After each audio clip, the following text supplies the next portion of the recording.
주님께서 여러분과 함께 요한이 전한 거룩한 복음입니다. 16장 16절에서 20절까지입니다.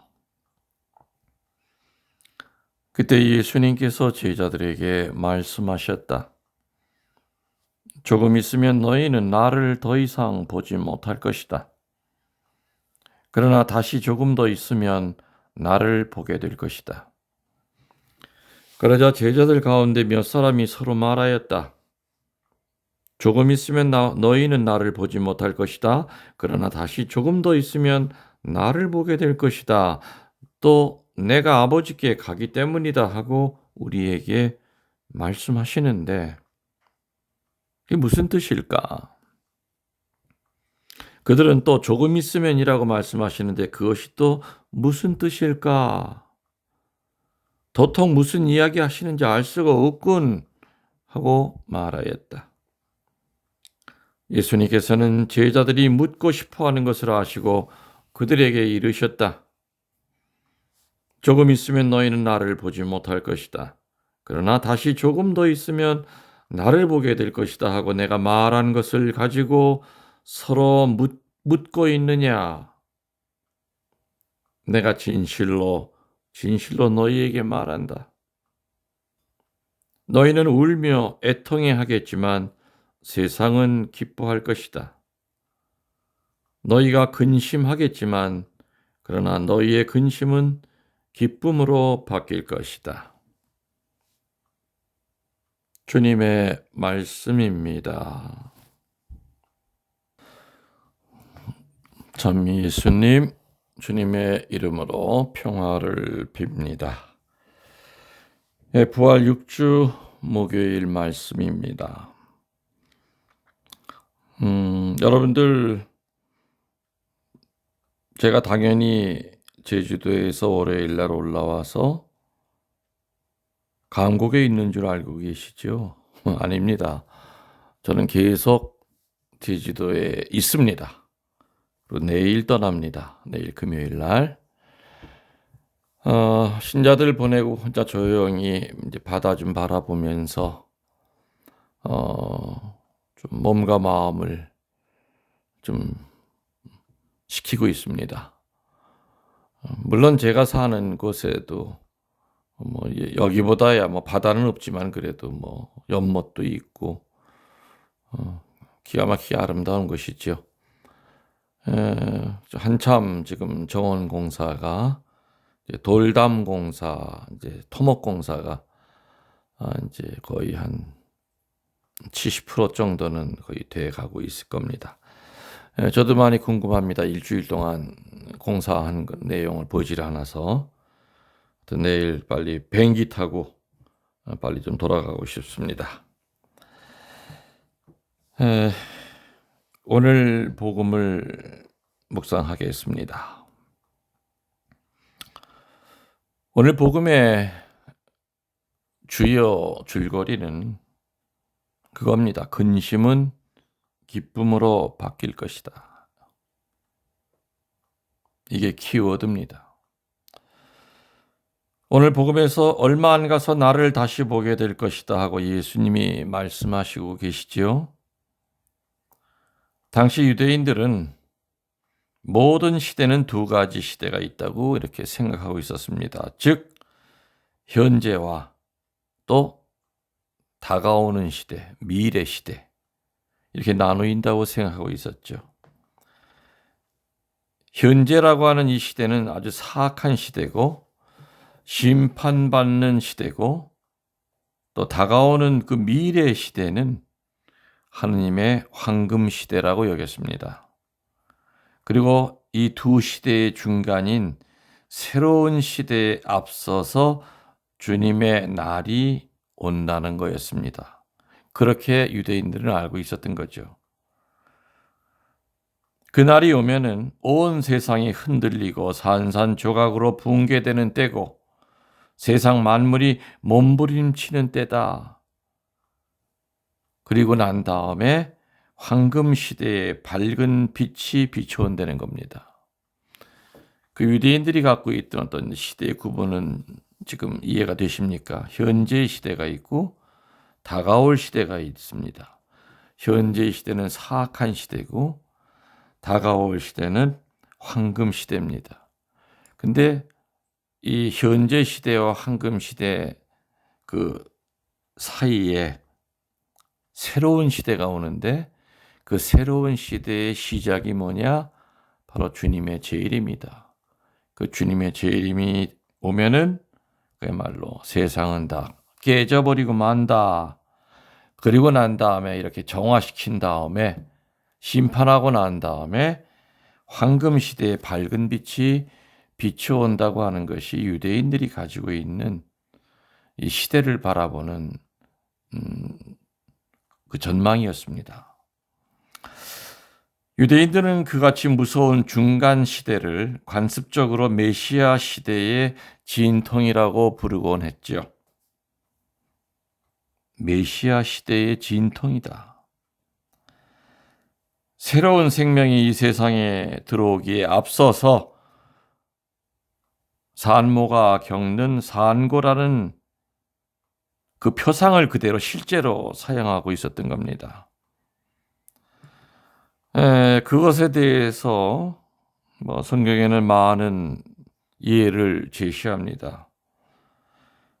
이사야서 13장 9절에 보면은 몸서리치는 야훼의 날이 온다. 격분과 분노가 치밀어 나는 땅을 잿더미로 만들고 죄인들을 불살라버리리라. 또 요엘서 2장 1절에서 2절에 보면은 이 땅에 사는 모든 사람들이 떨도록 나의 거룩한 산에서 경보를 울려라. 야훼께서 거동하실 날이 왔다. 어둡고 음산한 날, 짙은 구름이 덮인 캄캄한 날, 산들이 까맣게 수도 없이 많은 무리가 덮쳐온다. 또 베드로 후서 3장 10절에 보면은 그러나 주님의 날은 도둑처럼 갑자기 올 것이다. 그날에 하늘은 요란한 소리를 내면서 사라지고 천체는 타서 녹아버리고 땅과 그 위에 있는 모든 것은 없어지고 말 것이다. 이렇게 구약 성서에는 그 중간 시대에 대한 얘기가 많이 나옵니다. 유대인들이라고 한다면은 정기적으로 회당에서 랍비들의 가르침을 많이 듣죠. 그 내용이 바로 이런 것들이 많이 나옵니다. 그렇기 때문에 그냥 보통의 학자가 아니고 랍비가 아니라 하더라도 이 정도 상식은 유대인들의 머릿속에는 새겨져 있었습니다. 그래서 이러한 말씀을 잘 알고 있는 제자들에게 오늘 예수님은 같은 뜻의 말씀을 하십니다. 뭐라고 얘기합니까? 나는 이제 너희로부터 떠나고자 한다. 내가 다시금 돌아오리라. 내가 지배하는 날이 시작되며 내 나라가 다가올 것이다. 그러나 그러기 전에 너희들은 갖가지 무서운 일을 겪게 되고 진통과 같은 괴로움이 너희에게 닥치리라. 그러나 너희가 충실하게 참고 견디면 그 무서운 시대를 이겨나가면 풍성한 축복이 있을 것이다. 풀이하면 그거지요.